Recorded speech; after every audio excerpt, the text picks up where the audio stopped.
Hello guys, good morning to all. My name is Shivam Tyagi. Welcome to Study Funda. So here is the complete newspaper analysis of 21 to 24 February. अभी 3 दिन से newspaper मैं बना नहीं पाया due to unavoidable circumstances. थोड़ी तबीयत problem दे रही थी। आज भी मैं बनाने नहीं वाला था, पर मैंने कुछ सोचा कि आप लोगों का थोड़ा लॉस हो जाएगा, इसलिए मैं बना देता हूँ। कोई बात नहीं, धीरे धीरे पढ़ाएंगे पर कंप्लीट करेंगे न्यूज़पेपर। आगे चलते हैं पहली न्यूज़ की तरफ। Right to peaceful protest is a non negotiable human right. तो राइट टू पीसफुल प्रोटेस्ट अभी कौन बोल रहा है? ग्रेटा थैनबर्ग बोल रही हैं। आपको पता है क्लाइमेट एक्टिविस्ट है। पहली बात तो आपको पता होना चाहिए है कौन, ये क्लाइमेट एक्टिविस्ट है। तो इन्होंने क्या बोला? इन्होंने सपोर्ट करा किनको? दिशा को। ये वही है दिशा जो अभी पकड़ी गई है by Delhi police. Delhi police ने इन्हें पकड़ लिया है क्योंकि इन्होंने एक टूल किट आपको पता होना चाहिए। टूल किट एक है, एक उसमें प्रोसीजर है कि कैसे कैसे आपको प्रोटेस्ट करना है। तो ये टूल किट बताती है। तो ग्रेटा थैनबर्ग ने दिशा रवि को सपोर्ट करा है। ये बोला right to peaceful protest is a non negotiable human right. Peaceful protest हमें किस आर्टिकल में बोलता है मैं आपको बताता हूँ। आर्टिकल 19 में बोलता है हमें right to freedom of speech and expression की हमें आज़ादी है। उसी के अंदर राइट टू पीसफुल प्रोटेस्ट आता है। पहली चीज़ तो मैंने ये बता दी। फिर मैं भी इस बात को मानता हूँ कि राइट टू पीसफुल प्रोटेस्ट जो है वो एक ह्यूमन राइट है, वो एक फंडामेंटल राइट भी है इंडिया जैसे देश में। लेकिन मेरे को ये नहीं समझ में आता, अगर आप किसी को टूल किट दे रहे हो कि आपको कैसे कैसे प्रदर्शन करना है, आप उनके घर के सामने जाके बैठ जाओ और उनको आप बाहर मत निकलने दो, ये सब चीज़ें टूल किट में लिख रही है, तो ये पीसफुल कैसे हो गया? पहली बात तो मेरे को ये नहीं समझ में आ रही है। जो सपोर्ट कर रही है अपना, जो इन्होंने बोला है इसी को अपोज कर रहा है टूल किट जो इन्होंने ही पब्लिश करी थी फर्स्ट टाइम। तो right to peaceful protest is a non negotiable human right. ये जब तक है जब तक इंडिया की सोवरेनिटी और इंटीग्रिटी को थ्रेट ना हो। अब ये जो फार्मर्स का प्रोटेस्ट चल रहा है, इसे मैं मानता हूं एकदम सही प्रोटेस्ट है। फार्मर अपनी तरफ से जो प्रोटेस्ट कर रहे थे वो एकदम सही कर रहे थे, लेकिन बाहर के लोगों ने आके इस प्रोटेस्ट को एकदम बिगाड़ दिया। फार्मर्स इतने दिन से 3 महीने से 6 महीने से बैठे हुए हैं बेचारे, उन्होंने एक चीज भी गलत काम नहीं करा, इतना पीसफुल प्रोटेस्ट करा है। इन्होंने किसी को हार्म नहीं दिया। यहाँ तक कि आप देखिए, आप अगर रियल जाके देख सकते हैं तो देखिए वहां कितने अच्छे ढंग से वो है।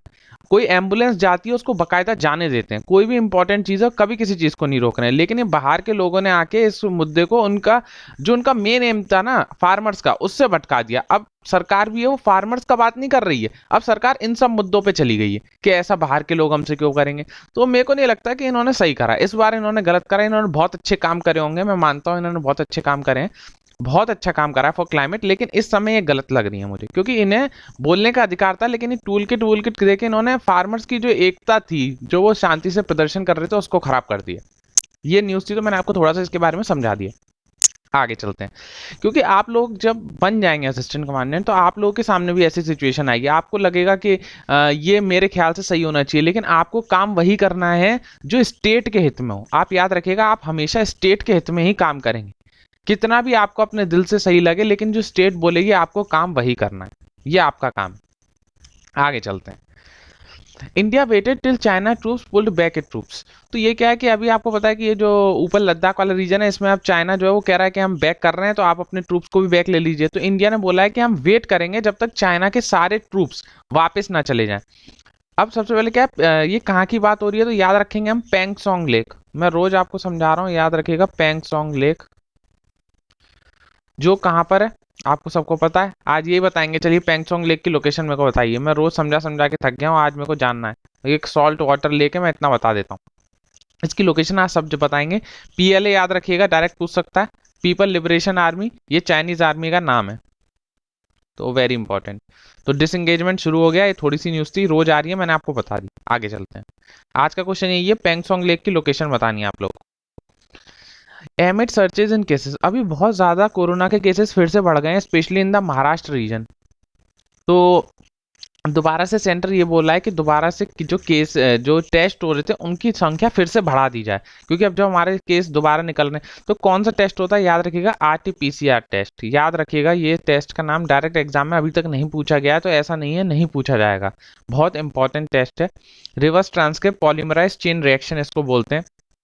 ये चेक करता है कि किसी को कोविड है या नहीं। ये एक एंटीजन टेस्ट है, याद रखिएगा। एक और टेस्ट होता है जिसको हम बोलते हैं ये आरएटी, रैपिड एंटीजन टेस्ट। ये भी कोरोना के लिए होता है। दोनों में डिफरेंस क्या है कि इसका जो रिजल्ट है वो बहुत जल्दी आ जाता है, इसके रिजल्ट को आने में थोड़ा टाइम लगता है। और एक इससे सवाल बनता है और इससे तो हाँ, इसमें क्या ब्लड सैंपल लिए जाते हैं? तो नहीं, ब्लड सैंपल नहीं, इसमें नोज और स्वाब के सैंपल लिए जाते हैं, ब्लड सैंपल नहीं लिए जाते हैं। तो ये आ रहा है। इसके बारे में जो दो वैक्सीन चल रही है उनका नाम आपको पता होना चाहिए, कोवैक्सीन एंड कोविडशील्ड। ये दो वैक्सीन चल रही हैं इंडिया में। अभी तीसरी को भी जो स्पुतनिक 5 है उसको भी परमिशन मिल गई है वैसे, तो देखिए कब तक वो आ जाती है। स्पुतनिक 5 ये किसने बनाई है? स्पुतनिक 5 जो पहली वैक्सीन है जो बनी थी कोरोना के लिए बाय रशिया, रशिया ने बनाई थी, याद रखिएगा। तो अभी इंडिया में इसको अप्रूवल शायद मिल गया है, जैसा भी होगा मैं बता दूंगा। इंडिया में अभी ये दो वैक्सीन तो चल रही हैं। आगे चलते हैं। अरे एक सेकेंड, कुछ गड़बड़ हो गई। हाँ, तो ये थोड़ा मैं साफ कर देता हूँ, गलती से पेन चले गया। हाँ, चलते हैं अपनी पहले voice vote as a constitutional सफर। मैं ऑलरेडी आपको एडिटोरियल 2-3 बार समझा चुका हूँ, जो मेरे से रेगुलर स्टूडेंट होंगे फिर से आ गया। तो ये क्या बात हो रही है, मैं थोड़ा थोड़ा आपको मोटा मोटा आइडिया दे देता हूँ ताकि आपको भी पता चल सके क्या बात है। अभी कर्नाटक में एक बिल पास हुआ था जिसको हम बोलते हैं protection prevention of slaughter and preservation of cattle bill. तो ये जो स्लॉटर था उनको रोकने के लिए बिल था। तो ये कैसे पास हुआ? ये वॉइस वोटिंग से पास हो गया। वॉइस वोटिंग इतना न्यूज में क्यों आ रहा है कि ये जो फार्मर्स का बिल है, ये भी आपको ध्यान होना चाहिए कि जो अपर हाउस है उसमें वॉइस बिल से पास हो गया, लेकिन वॉइस वोटिंग जो है वो हमारे कॉन्स्टिट्यूशन में लिखी ही नहीं है। अब यहाँ क्या, ये कर्नाटक में क्या प्रॉब्लम हुई कि राज्यसभा में जो है वो अपर हाउस में जो लेजिस्लेटिव काउंसिल है उसमें जो अपोजिशन थी वो ज्यादा पावर में थी, लेकिन फिर भी वॉइस वोटिंग के चक्कर में वो लॉ पास हो गया। तो इसीलिए वॉइस वोटिंग का विरोध हो रहा है। ये जो फिर तीन जो फार्मर्स लॉ थे उनको भी इन्होंने वॉइस वोटिंग से बात करा है। फिर एडिटर ये लिख रहा है कि आप वॉइस वोटिंग पे इतना फोकस क्यों दे रहे हैं, जब हमारे कॉन्स्टिट्यूशन में ऐसा कहीं मेंशन नहीं है तो आप प्रॉपर वोट क्यों नहीं कराते हैं? वॉइस वोटिंग क्या होती है? फिर आपने देखा होगा आजकल क्या हो रहा है कि आजकल 2-3 चीज बहुत फेमस चल रही है। एक तो वॉइस वोटिंग, मैं इसका पूरे एडिटोरियल का निष्कर्ष आपको बता रहा हूँ क्या क्या लिखा है। एक तो वॉइस वोटिंग चल रहा है, दूसरा कोई भी चीज होता है तो ऑर्डिनेंस ऑर्डिनेंस, तीसरा मनी बिल। ये पूरा एडिटोरियल इन तीन चीज पे लिखा गया है। पहली चीज मैंने वॉइस वोटिंग बता दी, तो जो एडिटर है वो इसके खिलाफ है, मैं भी इसके खिलाफ हूं कि भाई वॉइस वोटिंग की जरूरत नहीं है, प्रॉपर उसकी वोट कराइए। वॉइस बिल से क्या होता है, हमने चिल्ला दिया हाँ हाँ हाँ हाँ तो बिल पास कर दोगे, तो ये गलत बात है। लेकिन जो वो कहते हैं वही माना जाएगा। फिर ऑर्डिनेंस, कोई भी चीज होती है ऑर्डिनेंस जो है वो तब जाया जाता है एकदम इमरजेंसी सिचुएशन हो, इमरजेंसी सिचुएशन हो तब ऑर्डिनेंस लाया जाता है। तो इमरजेंसी सिचुएशन कैसे हो सकती है? इमरजेंसी सिचुएशन में लाना चाहिए, लेकिन ये किस कुछ भी चाहिए होता है तो ये एकदम ऑर्डिनेंस ले आते हैं। फिर तीसरी बात कि मनी बिल। अब ये जो ऑर्डिनेंस की बात कर रहे हैं तो ये जो फार्मर्स बिल्स हैं ये इतनी इमरजेंसी आ रही थी कि इन्होंने ऑर्डिनेंस के थ्रू ये लाके गए। तो वही बात है। फिर तीसरा है मनी बिल। अगर कुछ भी होता है तो मनी बिल के, अगर जैसे इन्हें लगता है कि ये बिल पास नहीं होगा या ये बिल पास हो सकता है, तो जो इन्हें लगता है कि मनी बिल कोई बिल पास नहीं होगा उसको मनी बिल बना देते हैं। मैं आपको मनी बिल पहले भी बता चुका हूं क्या होता है। जैसे जीएसटी का बिल था तो इन्होंने जीएसटी बिल को मनी बिल की तरह पास कर दिया। फिर एक आधार बिल था, आधार बिल को भी इन्होंने जीएसटी, चलो जीएसटी तो मैंने माना कि पैसे से रिलेटेड मैटर था, लेकिन आधार बिल, आधार में तो मनी बिल क्या होता है, मनी जैसे आपको नाम से समझ में आ रहा है, कोई भी बिल जिसमें मनी मैटर इन्वॉल्व होगा उसे हम बोलते हैं मनी बिल। तो जीएसटी तो चलो मैंने समझा कि मनी की बात चल रही थी तो इन्होंने इन्वॉल्व कर लिया, लेकिन आधार, आधार में तो पैसे की कोई बात ही नहीं थी तो इन्होंने इसे ऐसा मनी बिल पास कर दिया। मनी बिल का पास करने का क्या होता है कि मनी बिल को राज्यसभा जो है वो खत्म नहीं कर सकती, उसको केवल रिटर्न कर सकती है, वो भी 14 दिन के लिए, लेकिन उसको डिक्लेयर मना नहीं कर सकती कि हम इसको पास नहीं करेंगे। तो राज्यसभा जो है उसमें मनी बिल का कोई रोल नहीं होता राज्यसभा का। इसीलिए चाहते हैं कि जब भी इन्हें लगता है कि हमारी जो स्ट्रेंथ है वो राज्यसभा में कम है तो ये क्या करते हैं कि उसे मनी बिल बना देते हैं, तो फिर अपोजिशन में रिजेक्ट हो ही नहीं सकता है क्योंकि राज्यसभा रिजेक्ट कर नहीं सकती है मनी बिल को। तो ये इंपॉर्टेंट मैटर है। एक और चीज जो क्वेश्चन मनी बिल से बनता है वो ये है कि पहले मनी बिल को प्रायर परमिशन लेनी पड़ती है। कोई भी बिल जो मनी बिल होगा उसे पहले प्रायर परमिशन लेनी पड़ेगी, किसकी? प्रेसिडेंट ऑफ इंडिया की। पहला सवाल तो ये बनता है। दूसरा सवाल ये बनता है कि इसमें जो है वो सर्टिफिकेट लगता है। सर्टिफिकेट लगता है किसका? स्पीकर ऑफ लोकसभा का।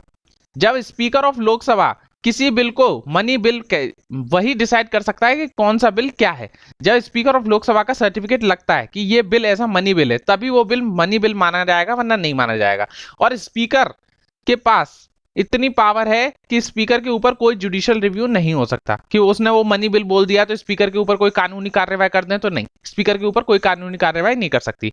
तो मतलब सुप्रीम कोर्ट, हाई कोर्ट या किसी भी कोर्ट का इस स्पीकर के ऊपर कोई प्रभाव नहीं पड़ेगा। तो ये जो जो मोटे मोटे सवाल थे मैंने इस पूरे एडिटोरियल में कवर कर दिए हैं। फिर भी मेरे को लगता है बहुत बच्चों को समझ में नहीं आया होगा। जिन बच्चों को समझ में नहीं आया वो मेरे को नीचे कमेंट सेक्शन में लिख सकते हैं।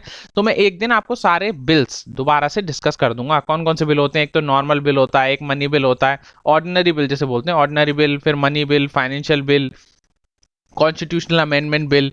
तो जितने टाइप के बिल है वो मैं सारे एक्सप्लेन कर दूंगा। तो आज नीचे आप कमेंट सेक्शन में बताइएगा, मैं वैसा करने के लिए रेडी हूँ। आगे चलते हैं। India and Maldives sign defence pact. तो अब इंडिया और मालदीव ने डिफेंस पैक्ट साइन कर दिया। तो बस आपसे यही पूछा जाएगा रिसेंटली इंडिया ने किस कंट्री के साथ डिफेंस पैक्ट साइन किया। तो 50 million line of credit India provide कर रहा है किसको, मालदीव्स को।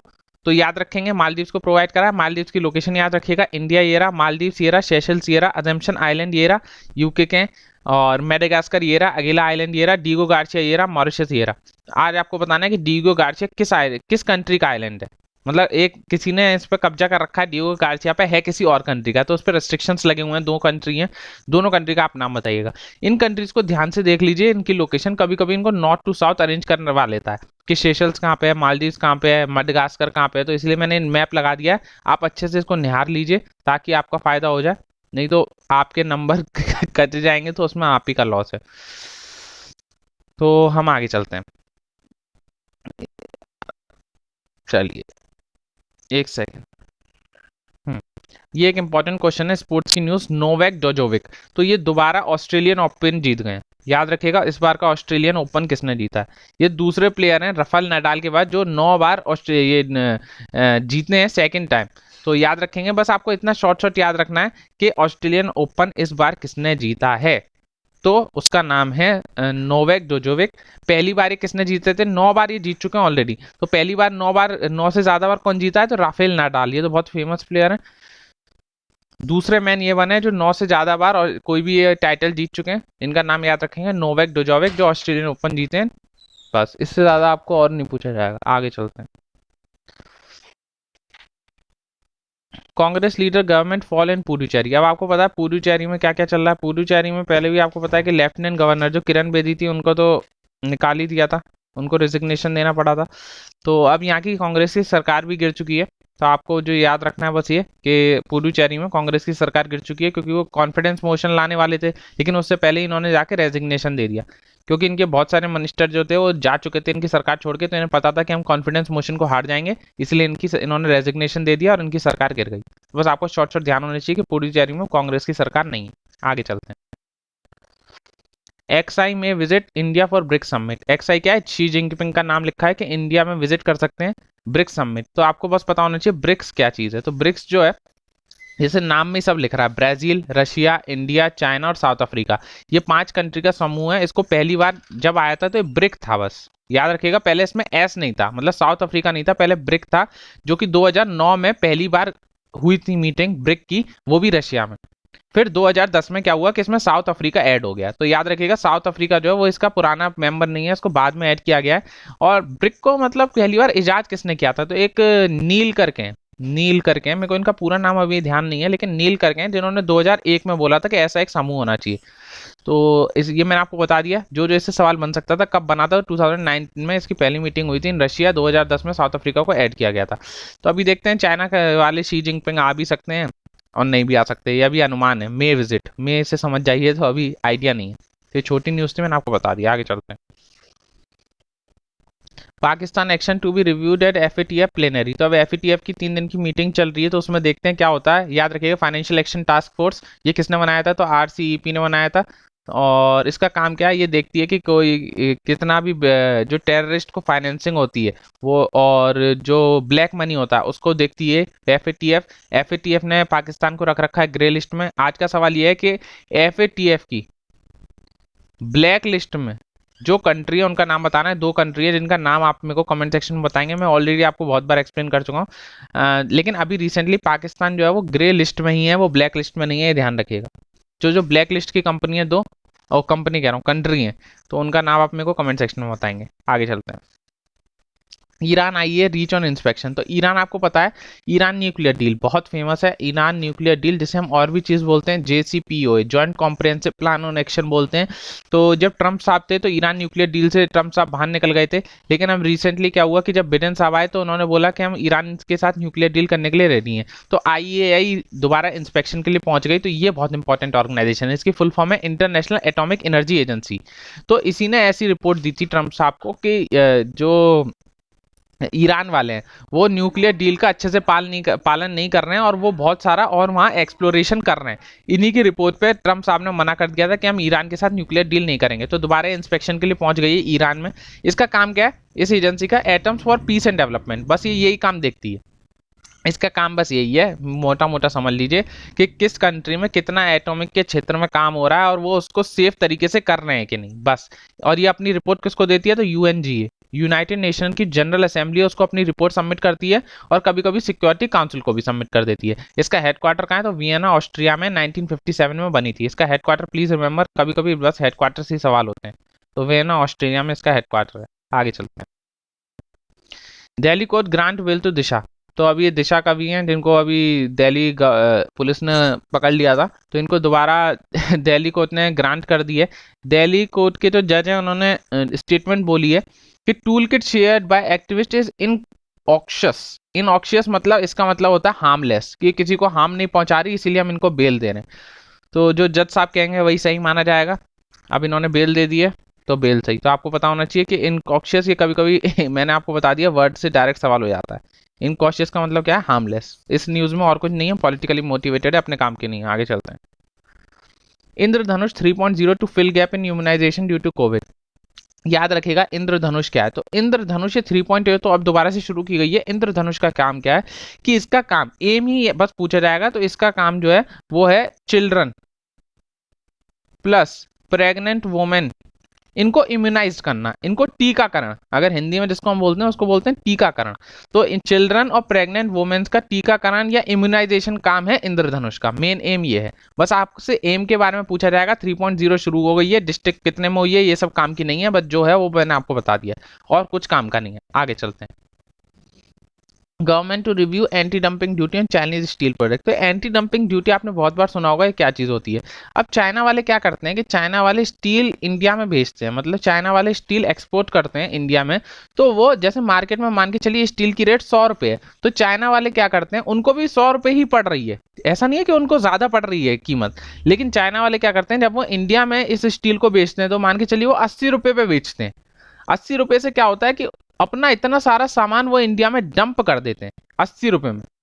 तो जिससे क्या होगा, तो लोग क्या करेंगे, लोगों को तो सस्ता माल चाहिए, तो जब उन्हें 80 रुपये का माल मिल रहा है तो 100 रुपये का माल क्यों लेंगे, तो चाइना वो सबसे चाइना का माल ले लेते हैं। तो यही यहाँ पे लिख रहा है। तो डंपिंग ड्यूटी का मतलब क्या होता है, अब सरकार क्या करेगी कि सरकार इसके बराबर लाने के लिए इसमें 20 रुपये की एंटी डंपिंग ड्यूटी लगा देगी, ताकि ये जो चाइना जो है वो जो कम पैसे में बेच रहा है तो उसका नुकसान इंडिया के जो बनाने वाले हैं, जो मैन्युफैक्चरर, उनको ना पड़े। तो ये यहाँ पे लिखा हुआ है, जब import believe to be priced below market value and causing material harm to the domestic market. जब भी कोई निर्यात अपने डोमेस्टिक मार्केट को हार्म करता है क्योंकि वो उससे कम पैसे में बिक रहा होता है, तभी सरकार क्या करती है, उस पर एंटी डंपिंग ड्यूटी लगा देती है। तो चाइना जो है बहुत सस्ता स्टील इंडिया में बेच रही है, तो सरकार क्या कह रही है कि हम आप पे एंटी डंपिंग ड्यूटी लगाएंगे। एक आपने ये पढ़ा होगा काउंटरवेलिंग ड्यूटी। तो काउंटरवेलिंग ड्यूटी क्या होता है, अब मान के चलिए कि बहुत सारी कंट्रीज क्या होती हैं जो अपने जो बनाने वाले प्लांट्स हैं या उनको क्या करती है, बहुत सारी सब्सिडी प्रोवाइड करती हैं। मान के चलिए इंडिया का, बांग्लादेश का एग्जांपल लेते हैं, बांग्लादेश का। यस, तो बांग्लादेश में क्या है, चावल बनता है, राइस जिसे हम बोलते हैं। तो सरकार क्या करती है बांग्लादेश की कि वो राइस पे बहुत सारी सब्सिडी प्रोवाइड करती है, जिससे क्या होता है कि बांग्लादेश में राइस का प्रोडक्शन जो है वो होता है बहुत ज़्यादा स्तर पे और बहुत सस्ता राइस होता है। जिसकी वजह से क्या होता है, जब वो बांग्लादेश वाले इंडिया में राइस बेचते हैं तो क्या होता है कि इंडिया में तो सस्ता राइस बेचेंगे, लेकिन इंडिया वाले इतनी सब्सिडी नहीं दे रहे हैं। तो इंडिया के जो एग्रीकल्चर वाले अपने भाई हैं फार्मर्स, तो उनका राइस जो है वो महंगा है। तो जिससे क्या होता है कि सब फिर वही बात आ गई कि सस्ता राइस लेने के लिए हम बांग्लादेश का राइस लेने लगते हैं, और उससे अब बराबर करने के लिए अब सरकार को कुछ तो करना पड़ेगा। अब ये बांग्लादेश वाले के जो फार्मर्स है उनकी भी गलती नहीं है कि वो सस्ता राइस बेच रहे हैं। भाई अगर कोई सस्ता राइस उगाएगा तो सस्ता ही बेचेगा। तो इसीलिए इसके बराबर लाने के लिए, इंडिया वाले की प्राइस के बराबर लाने के लिए सरकार क्या कहती है, काउंटर वेलिंग ड्यूटी लगाती है। याद रखिएगा, जब भी सब्सिडाइज्ड रेट पे कोई भी चीज फॉरेन लगाती है, उसको रोकने के लिए सरकार क्या करती है, काउंटरवेलिंग ड्यूटी लाती है, ताकि इंडिया और बांग्लादेश का जो राइस है वो एक ही लेवल पे आ जाए, क्वांटिटी और क्वालिटी के मामले में एक ही लेवल पे आ जाए। जिससे क्या होगा, जो हमारे डोमेस्टिक फार्मर्स हैं उनका हार्म नहीं होगा। तो ये दो डिफरेंट वर्ड्स हैं, दो डिफरेंट जगह पे यूज होते हैं, इसलिए मैंने दोनों जगह को समझा दिया। आगे चलते हैं।